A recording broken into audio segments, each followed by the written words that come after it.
What's up guys, Doomsday here.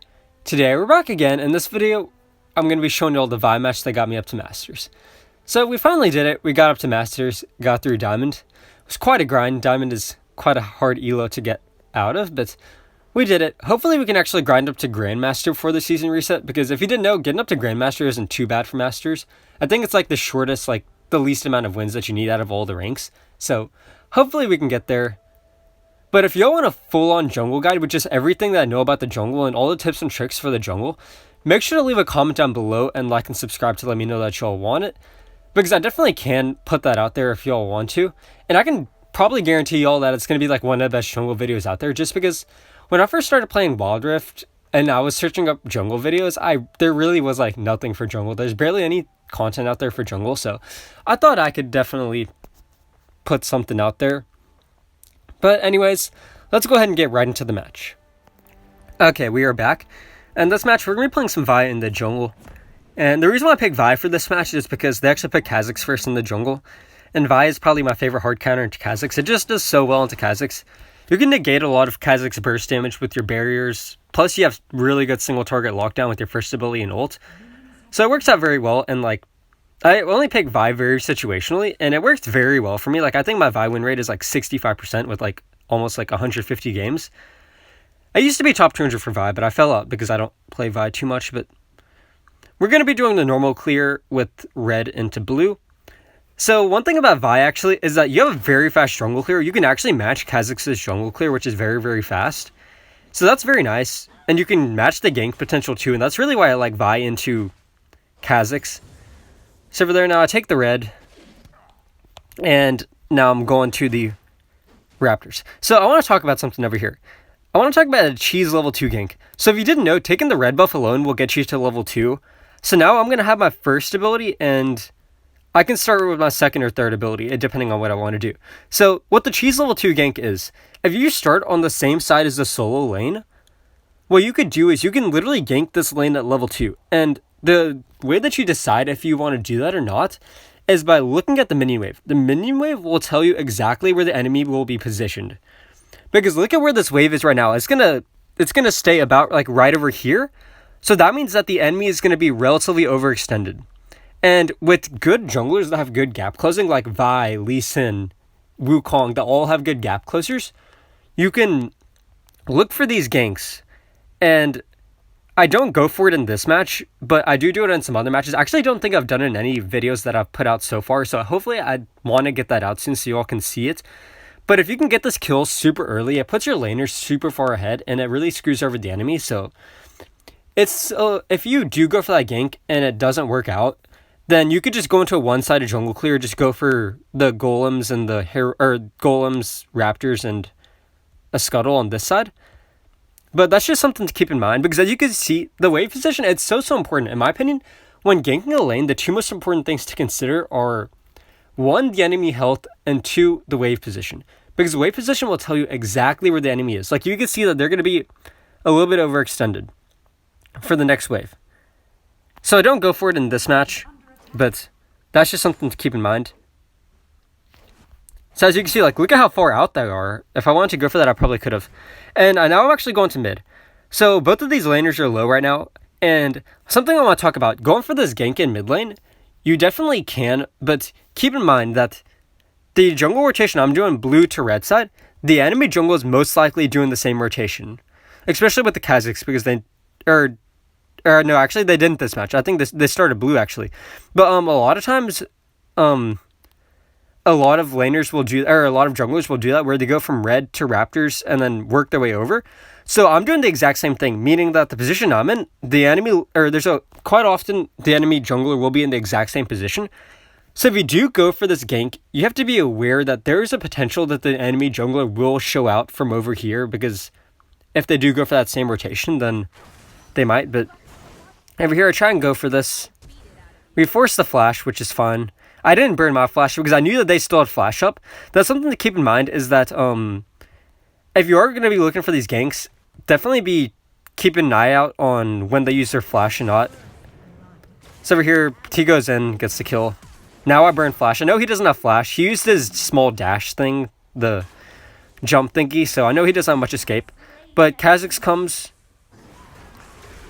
and this is really why I like Vi into Kha'Zix, is you deal so much damage, and you can really tank up a lot from Kha'Zix. Vi is like one of the only junglers that can probably beat out Kha'Zix in a 1v1 when Kha'Zix has the isolated damage. And another thing to keep in mind here is look at where we're positioned. Notice how when this fight started, I was further up on this side, and as the fight progressed, I kited downwards. And that's key for one reason. We're fighting in the middle of a lane, meaning the minion aggro matters. Minions do a lot of damage, but people don't realize it. So by kiting downwards, notice how I'm not taking any minion shots, but the Kha'Zix is. So just getting that small benefit, like 3 extra minions attacking the Kha'Zix, it can be a huge game changer. And especially with snowball-y champs like Kha'Zix, it's really important. So now I get the scuttle, which is very good. Let's see, this top side. Ooh, they're super low up there. I think they're going to back off here. Oh, actually, something I want to talk about is ganking certain champs. Ganking certain champs are just harder than others. Champs like Ezreal, they have a full-on like blink that they could just dash away. They have that, and then plus a flash. It's going to be super hard to gank them. Same with Fizz, actually. They have their dash thingy, their third ability. So you got to pay attention to that. But then other champs like Darius, they don't have a full-on escape mobility like that. So that's just something to keep in mind that you need to consider when you are going for ganks. Is just what abilities do the enemy has? Does the enemy have? So here now I see Kha'Zix scattered it out. I drag it down a bit further. If you drag it into that bush, it can be invis, so the enemy jungler can't see it. And securing with your perk plus your smite is so strong. Because your perk deals so much burst damage, plus with your smite, you can add like 200 extra damage to your smite if you time it right. And it does a lot. But, something really to pay attention here is, dang, I paused it a little bit too late, but, notice how I'd gotten that kill on the Kha'Zix and the Fizz, plus I got the scuttle, so what that means is I have the level advantage. If I would have paused this a couple seconds ago, I would have been the only player in this match that is level 5. And that's really key because your ult on Vi is huge. But getting level 5 as a jungler first, that opens up the door for a lot of gank potential. So right now, of course, there aren't any gank potential, so I wasn't able to utilize it this match. But a lot of matches with that level advantage, if you get your ult before the enemies, that is huge, and you can do a lot with that. But I get double scuttle, so that's good. See, like, again, there isn't really a good gank here, so I'm not going to force it with my ult. I'll just keep on farming up.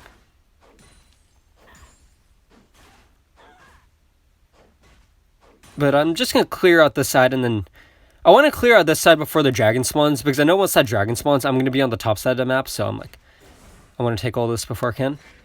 Over here, this Nasus gets really greedy with the recalls. What's he doing?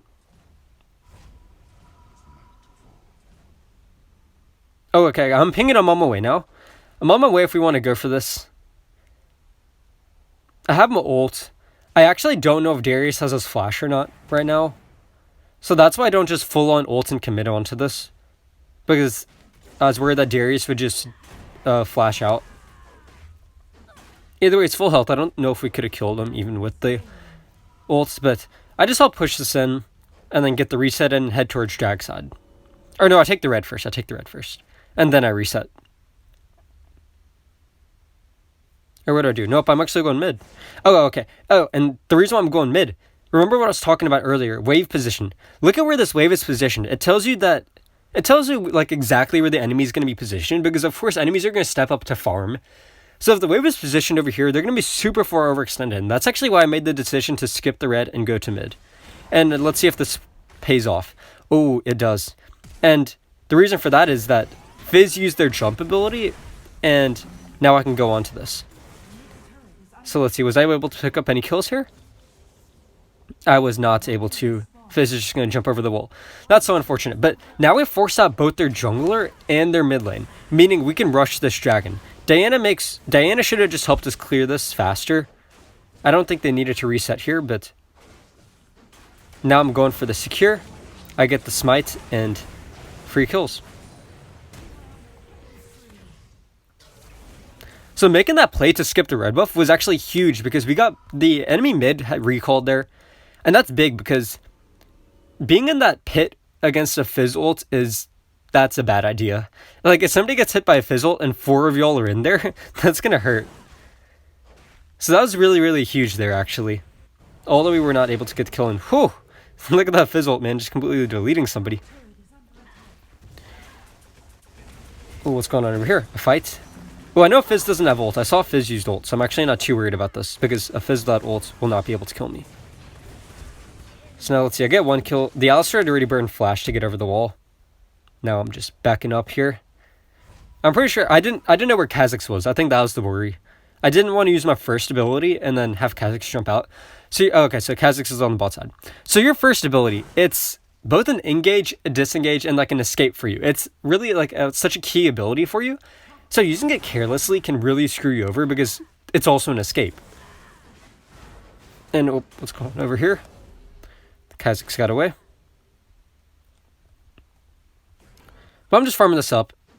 And as I was saying earlier, keeping track of enemy flashes when you're farming up your jungle, be looking at your lanes, be looking at the ones that are fighting, and keep an eye if they use flash or barrier. Because that's huge when going for early ganks. So now, what am I doing? Just placing boards around. I'm setting up for Herald. Again, this top side, it's really a hard gank. You got the CC from Alistar, the blinks from Ezreal. Plus, this wave has never been in a very good spot to get a good gank off. Ooh, I'll go mid. Oh, what did I do here? Looks like I ulted Fizz, and then the Kha'Zix showed up. Oh, something I want to talk about against Fizz is, again, Fizz has that jump ability where they can dodge anything. So be very careful when you're ulting them, because if you're against a very good Fizz, they can actually dodge your ult with their own dash thing. And is the Diana not engaging onto this? Okay. See, they can pretty much dodge anything, so now I know that this Kha'Zix is on this. They have to dip out. Got the Herald. That was kind of bad on their part. Oh, I can't rewind in this. But I think what had happened was, it all had to do with this bot side. And the reason for that is, I actually think that when he started up the Herald, the wave was pushed in, the Nasus was positioned around here, and the Darius was around here. So what that means is that the Darius really can't rotate over, because he has really no way of getting there without going through the Nasus, or he could take the super long way around, which he'll probably end up being too late.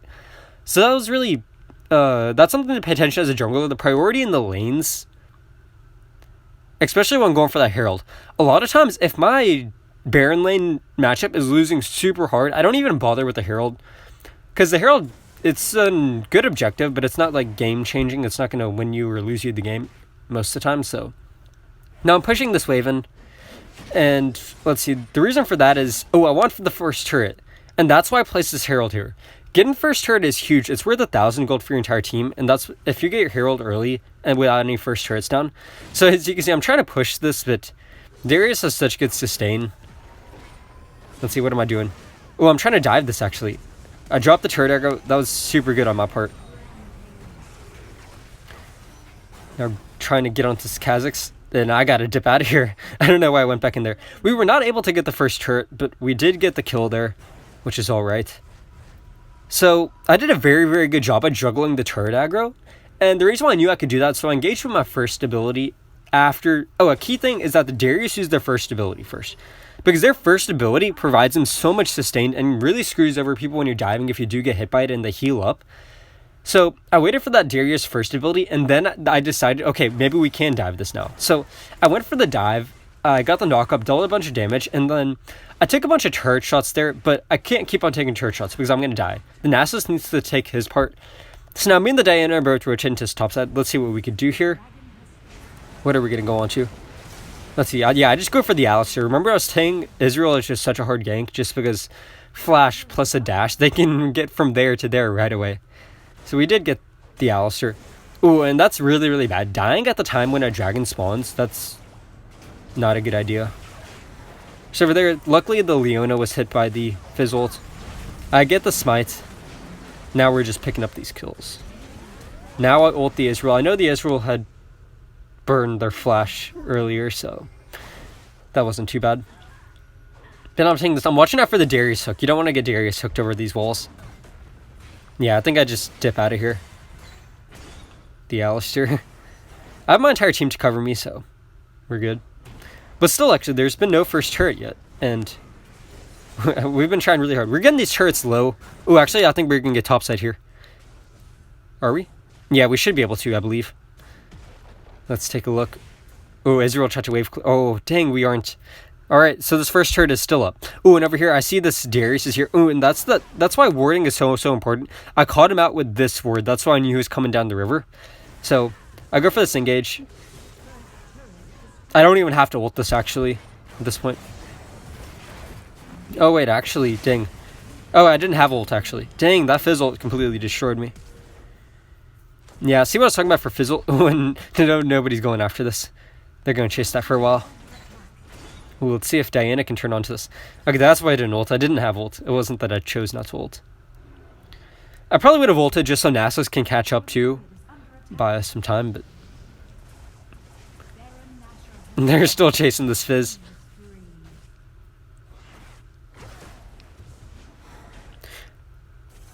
But yeah, as I was saying, a lot of times actually, if your Baron lane is losing super hard for that Herald fight, I don't even bother with it because the Baron lane matchup matters so much in that Herald fight, and I don't know what that engage was. So a lot of times what I'll do is I'll allow them to go for the Herald, and what I'll do instead is I'll go for a cross map play. Because a lot of times the pressure for diving is that the enemy jungle might show up out of anywhere, you might get rotated on, and you're going to get completely screwed over and just feed. But if they're going for the Herald, what you could do is you could try and make a cross map play your dive on the top side and try and force something. So that's really key. Oh, with that Diana ult was that was a bit sus, but that's alright. Oh my gosh, that Fizz damage is nasty, like. People don't realize it, but Fizz is such a strong champ. Just the damage from him is insane. Oh, does he get him? No, he doesn't. That's so unfortunate.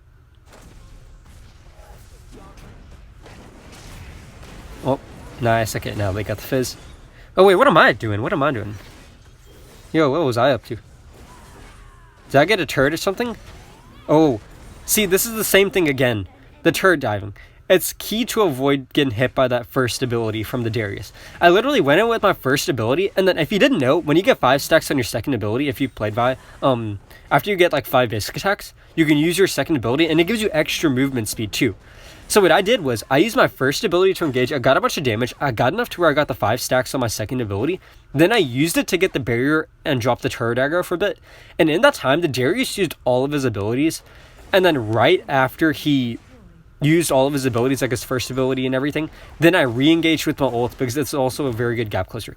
And that's what I did when I dived with the Nasus earlier too. I used my first ability to engage, my second ability to get out of turret aggro, and then... Ooh, I have no mana. That's a struggle over here. I used my second ability to get out of the turret aggro, and then I used my ult to gap close again after the Nasus start taking turret shots. So over here, I just have no mana. I can't even ult, so I'm like, we should just leave. They're staying pretty long. Let's ooh, I fight this. Oh, I'm 2 levels over him. That's why I go for this. Plus, I'm my Guardian Angel up. Yeah, I don't even need any abilities for this. My basic attacks are enough with my perk. I really want this blue because I want the mana. But when you're going for dives, keeping in mind what enemies or what abilities the enemy has is really, really crucial. So now we're going to the drag. We got, who do we kill? I killed the Kha'Zix and the Alistair went down, so this should be a free drag.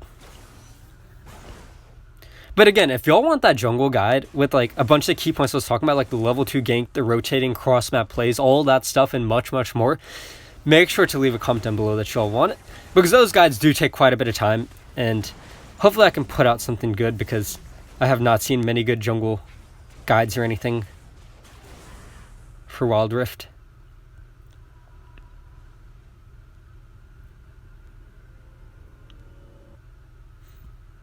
Let's see. Okay, for enchantments, actually, I want to talk about enchantments a bit. There's a couple enchantments you can go. Usually I go Locket or Gargoyle, depending on what I need. If I feel like my team's doing well, they're outputting a lot of damage, I'll get Locket for the sustainer. If they have a bunch of bursts, like a Katarine ult along those lines, then I will go for Locket. Ooh, what am I doing over here? Ooh, I just ult right onto this Kha'Zix. Pick up the kill. That was a very good dodge by the Israel. That's what I'm saying, they're such a hard champ. Oh, and look at this lag. Oh, that might have been... that was on my end. Let's not get any text messages right now. I'm not sure if I was lagging in match or if that was just now. But we're able to pick up these kills and... oh, what was I talking about? I lost my train of thought. Dang, that's such pain. But drafting. I want to talk about drafting. Picking Vi, when to pick Vi.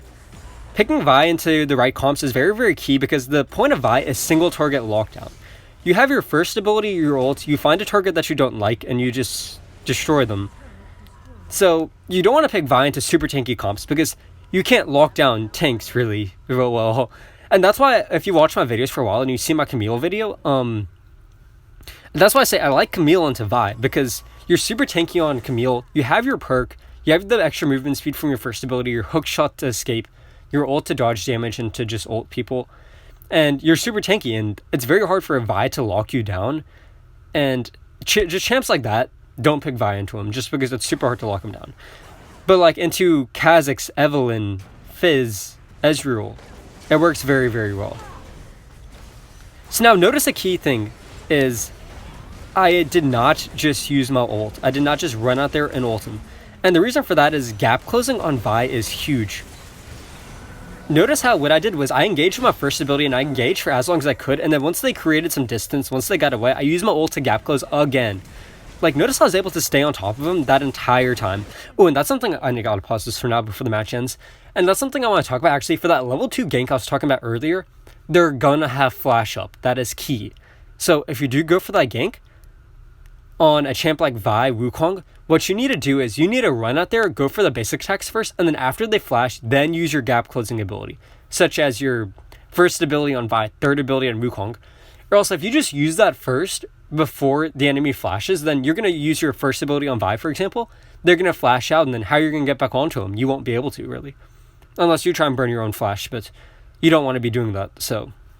I'll show you all in a future video. I definitely do want to point that out, but... Now we're just cleaning up. Oh, I was talking about enchantments. That's what I was talking about. That's what I was talking about. The enchantments I normally go Locket or Gargoyle. And Locket, if they have a lot of enemy, like, AoE burst, like a Katarina along those lines. I'll go for Gargoyle if I just want the extra tank for myself and just to provide utility for team fighting. But for this match, I actually go Stasis just for the Fizz. And the reason for that is, of course, the front line, and I'm going to be getting hit by that Fizz ult a lot. Like over here, you can see I got hit by the Fizz ult. So I just want to be able to Stasis it. That's really the only reason, just because I don't like dealing with Fizz. Really, I could go for Gargoyle if I wanted this match, but those are the three that I mostly like to get. So at this point, this is just game. We're super far ahead. But anyways, that's going to be it for this video. Make sure to like and subscribe if you have not done so yet. Leave a comment down below for the jungle guide if y'all want that. And that's going to be it for this video. Let's take a look at the MVP. Of course, it's me. Picked up 11 kills. That's pretty good. Plus, the co-participation was really good. 17 kills out of 25. It's pretty good. But anyways, that's going to be it for this video. I hope you all enjoyed it. That's going to be it. And I'll see y'all in the next video.